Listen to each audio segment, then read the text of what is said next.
Welcome to Backstage Pass with Gail Davis, your invitation into the world of keynote speaking and event planning expertise. Join us as we pull back the curtain and dive into exclusive interviews with speaking industry experts. From seasoned speakers to master event planners, we're here to provide you with the ultimate backstage experience. Get ready to unlock valuable insights, tips, and strategies that will elevate your events and leave your audience inspired.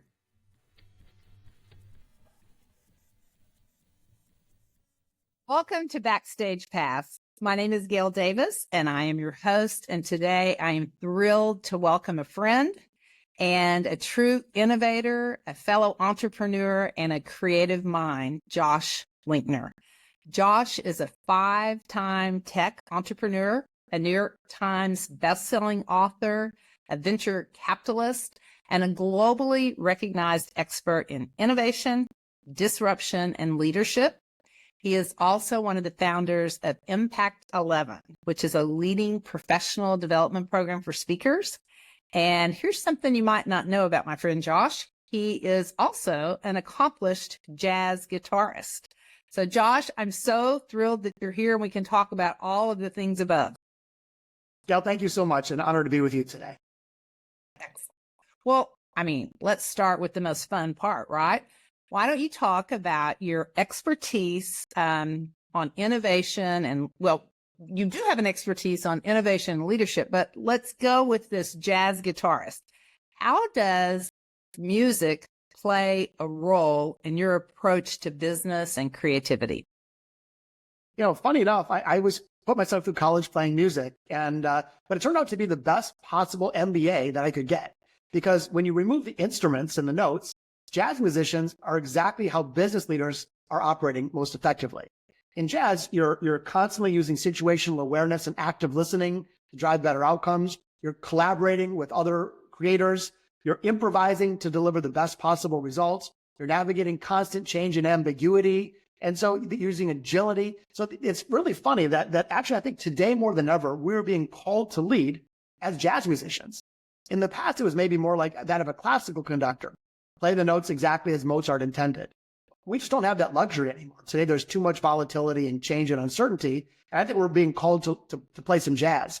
For me, it was a beautiful gift because the muscle that I built of creative problem solving and inventive thinking perfectly translated into business. So I'm very grateful for my jazz background. Plus, I just love it. It's this sort of compelling, dangerous sport. It's always changing, never dull, always challenging.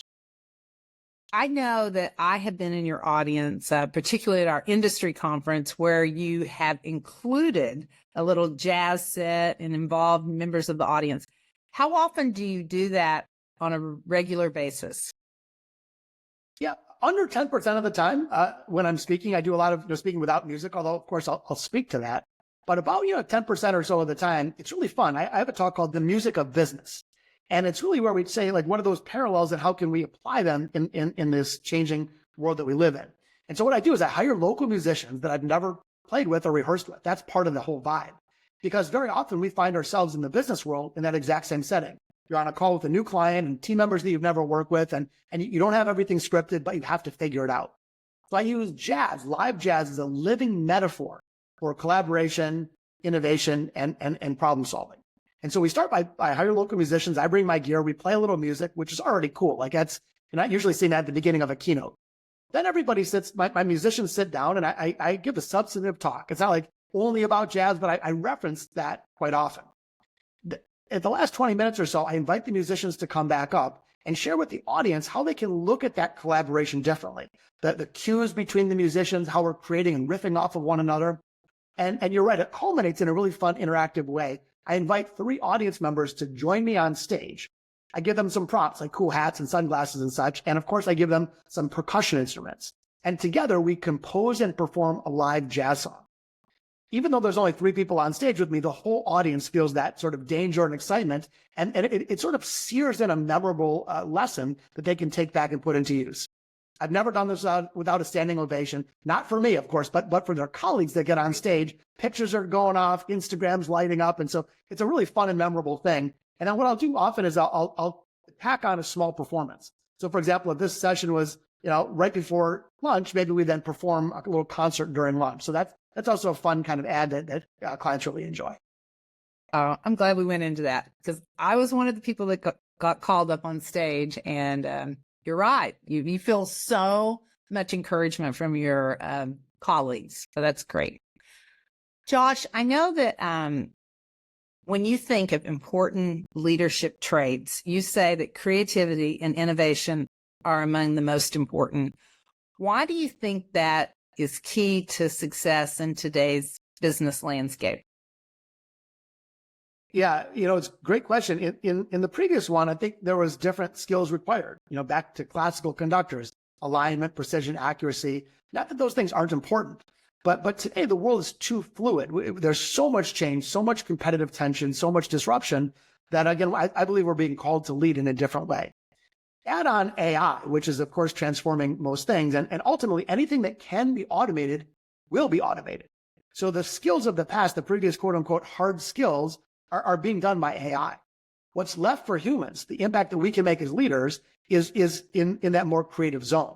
So it's us using things that only humans can do, which is inventive thinking and creative problem solving and building a team that uses ingenuity on a daily basis. It's tapping into the creative mindset of all team members, not just a select few. Think about an army of everyday innovators in someone's company where they're all pushing creative boundaries and they're all helping to elevate the business forward.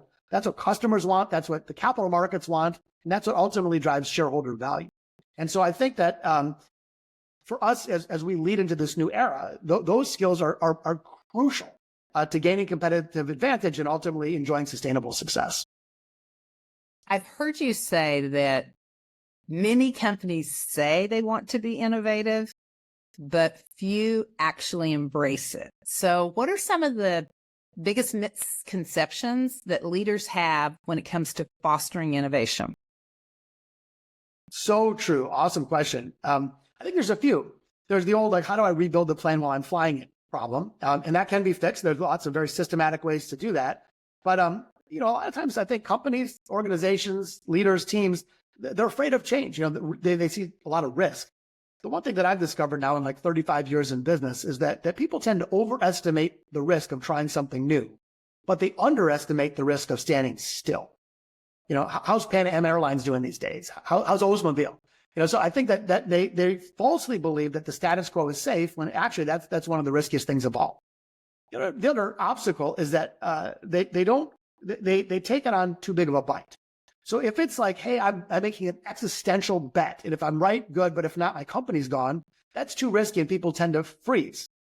I always recommend that embracing an experimentation mindset. Experimentation is basically the antidote to innovation risk. So instead of taking giant swings, it's taking lots of these little teeny experiments or bets or prototypes, which de-risks innovation altogether. My most recent book was called Big Little Breakthroughs, How Small Everyday Innovations Drive Oversized Results. I see you have it right there. That's awesome. And it's the opposite view of what you think, is that the best innovators don't take these high-risk, wild moonshots all the time. Instead, they cultivate small daily acts, everyday innovation, and make everybody an everyday innovator. And that's, again, a much less risky and pragmatic way to do it. Final thing I'll say is that the biggest blocker of creative output isn't natural talent. Having researched human creativity now for a couple decades, the research is crystal clear. All humans, I mean all of us, are built to be creative. That's our natural state. We're hardwired that way. The biggest blocker isn't talent, it's fear. And so if we have an environment that's creating a fear-based environment, it lacks psychological safety, what happens is the creativity leaves the room. So I think as leaders, the good news is we can create the right conditions. We can remove the fear that involves some rituals and rewards and such. But by doing so, you tap into this incredible natural resource that is often dormant in organizations. And if you had a $4 billion oil reserve out back of your house, I'm pretty sure you tap into that. Most companies have a giant reserve of creative output that is dormant. Let's tap into it. And again, we can create the conditions. It's not that hard to do, but in doing so, that we can unlock massive momentum and in a really less risky and harmonious way. So that is the challenge that people are facing. And the good news is it's a solvable problem.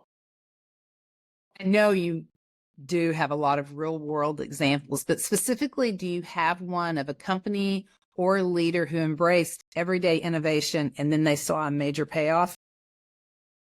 Yeah, one fun, there's big companies and small companies. One that comes to mind is Cloudflare.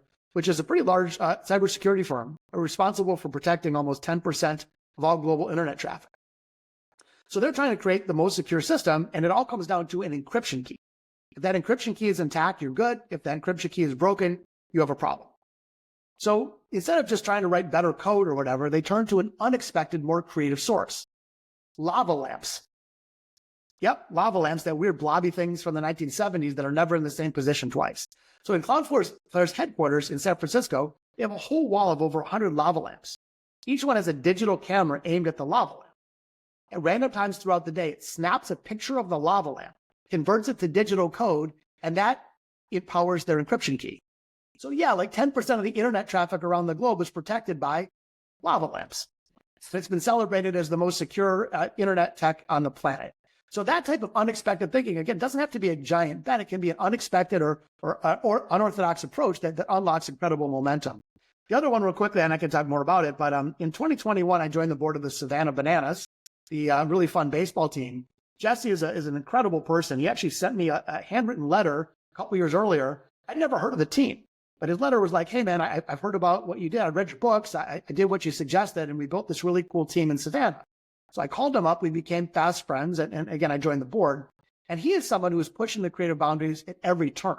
He's created this vibrant fan base. He went from no one coming to the stadiums. Now they have a 2 million person waiting list to attend games as he's touring 35 stops in his world tour this year. So again, companies like that instead of complying with traditional approaches, they're willing to take a more creative approach. Ultimately, that path unlocks greatness.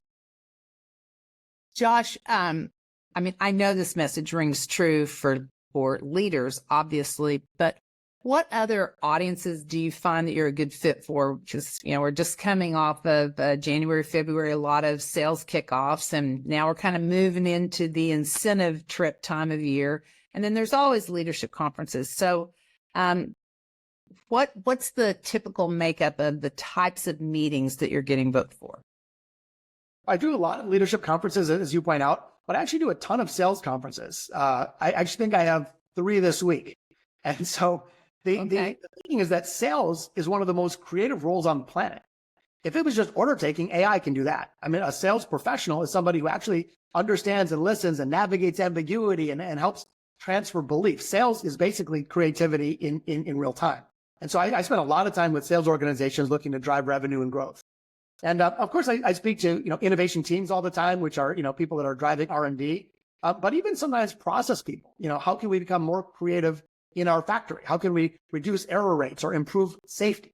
And so the message can be really tailored to almost any job function.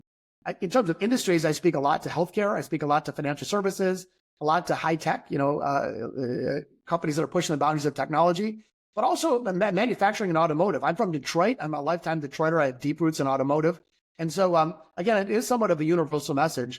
One thing I'll share too, and I know, Gal, you know this, but I've never given the same keynote twice.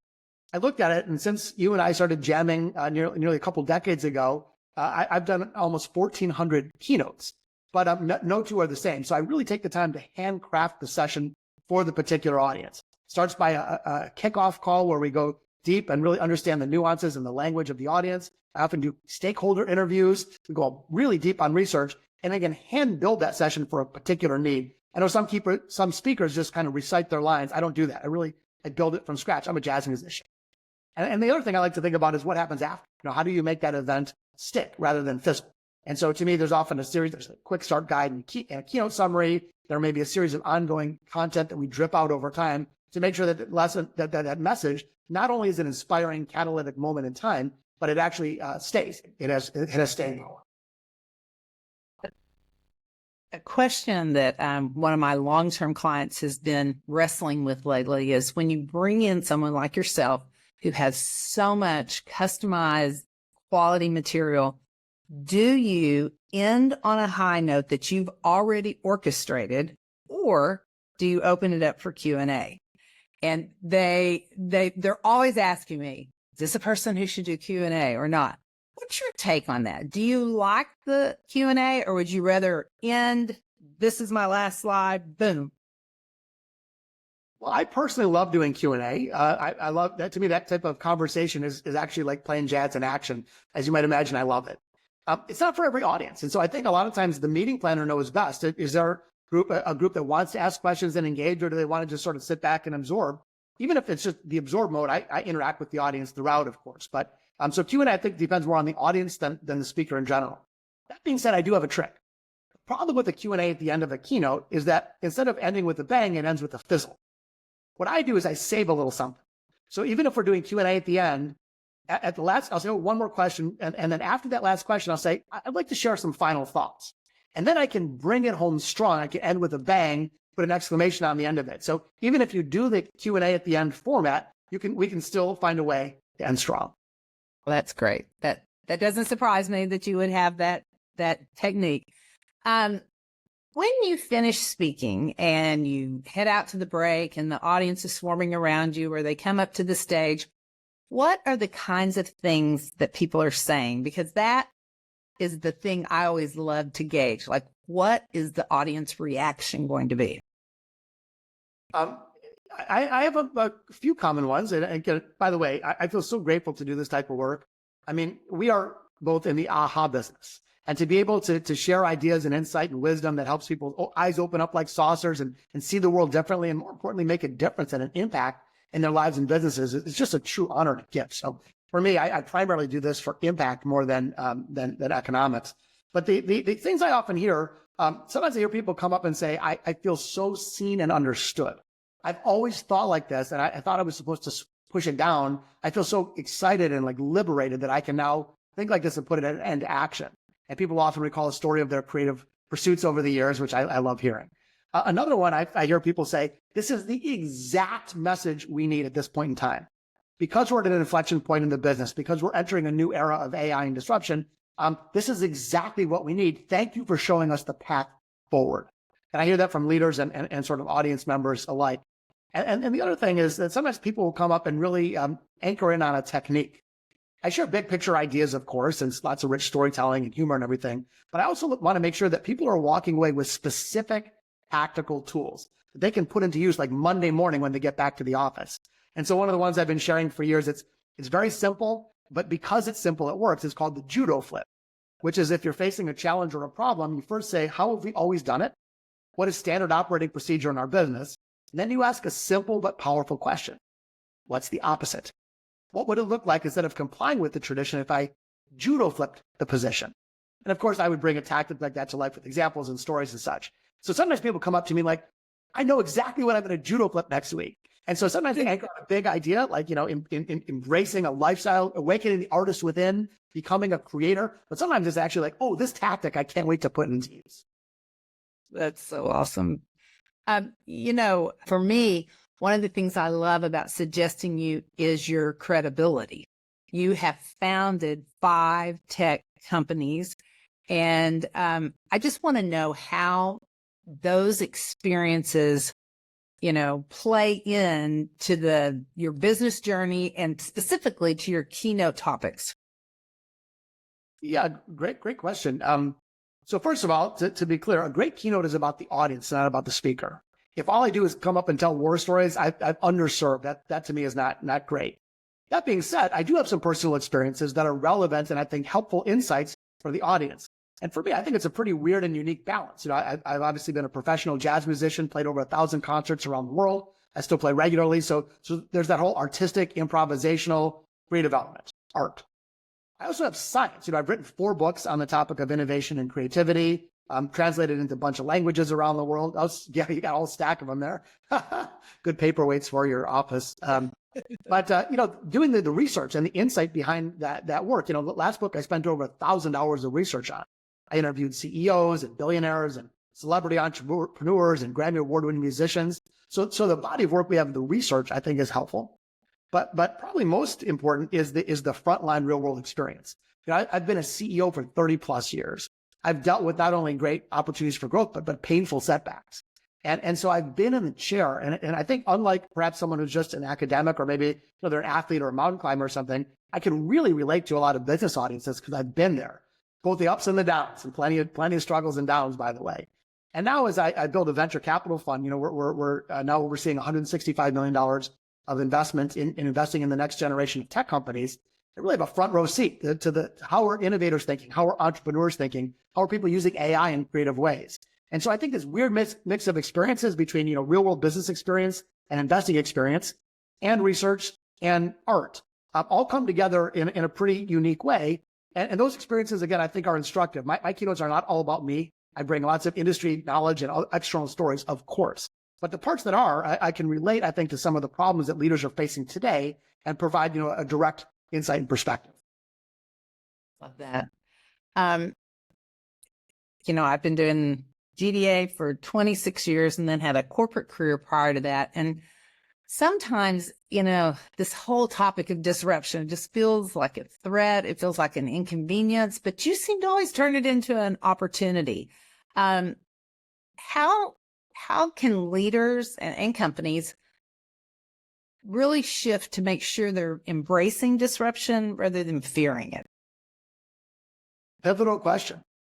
One is you actually can, we'll look back and then we'll look forward. Looking back, some of the most iconic companies in the world, Disney, Hewlett Packard, et cetera, started in periods of depression. Like there was horrible economic landscape. It was a period of chaos, but they managed to unlock opportunity. So simply put, change and turbulence is a signal that opportunity is living underneath it. And so again, some of the greatest wealth creations in history, not to mention impact in history, has come as a direct result of the disruption. So in other words, we can look at that instead of as a burden or a chore, we can look at it as an invitation to create. Looking forward, I'll say that the simplest way to embrace it is to de-risk it. Most people think that disruption and reinvention, these big words, are so overwhelming and chaotic and intense and threatening. They don't have to be. The trick is to think about big ideas, but take them back to that big little breakthrough concept, one little bite at a time. And so actually cultivating a high velocity, a high volume of micro innovations is way more pragmatic and way less risky and overwhelming than trying to think like, okay, I have to reinvent the entire universe in one bet. So if it's a giant bet, it's threatening and scary. But if it's lots of little teeny tweaks, it's actually not scary at all. So I think the way we can do that, we can go about attacking disruption with vigor is taking it in little teeny small chunks and also empowering everybody in the organization. If you have 100,000 people in your company and you have 6 people that wear lab coats that are innovators, that's a miss. Why not tap all 100,000? Now, it doesn't mean you're inviting bad judgment. Of course not. You don't draw on the walls with purple crayons. Of course we're going to use maturity and judgment. But if you give people a little bit of area where they can leave their own fingerprints, it lights up a team. They become more loyal and more engaged. And you're tapping into the superpower that all human beings have. So again, I think there's ways to go about disruption in an inspiring and lower risk manner. When you look at the future, is there a particular industry or a trend that you think is on the brink of like a major disruption?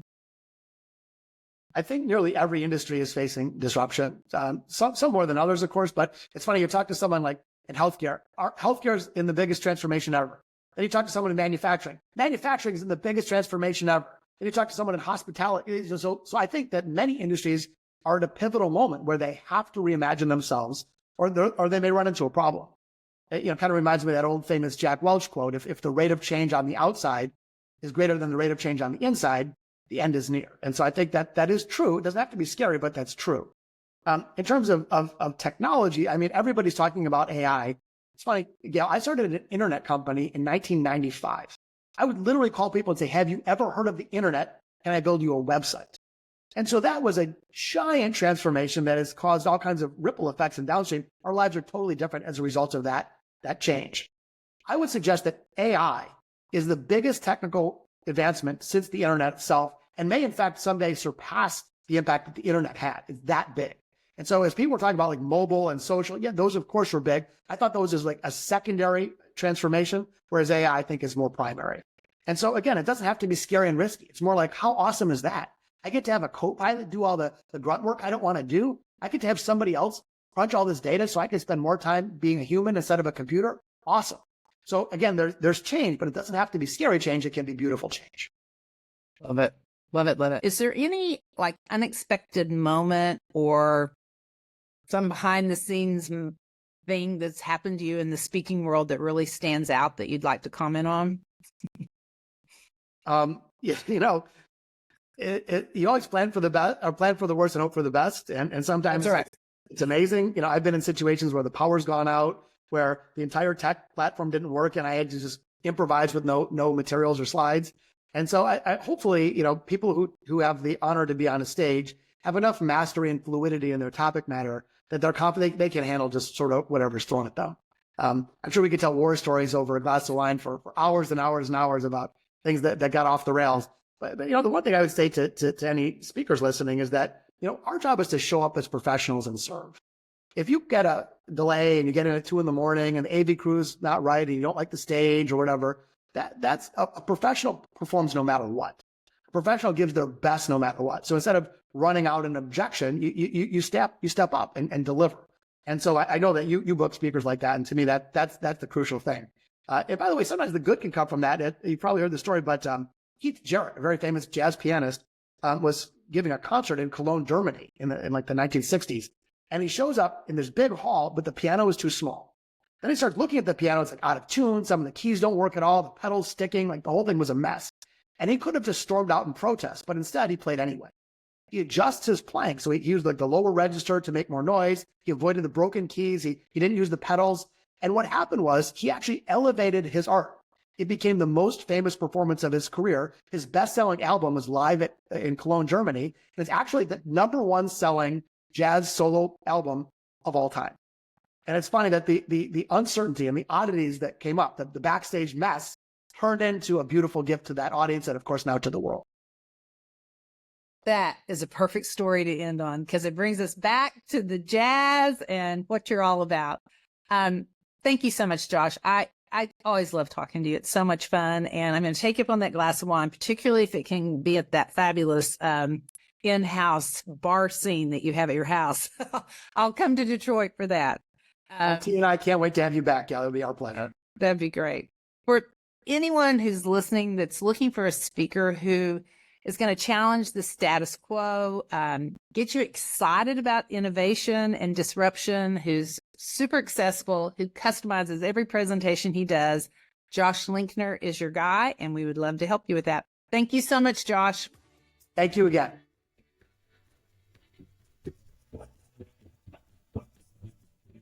Thank you for joining us on Backstage Pass with Gail Davis. Tune in for more exclusive interviews and pro tips to elevate your events. Don't forget to subscribe and share your thoughts with us. We'll catch you next time behind the curtain on Backstage Pass.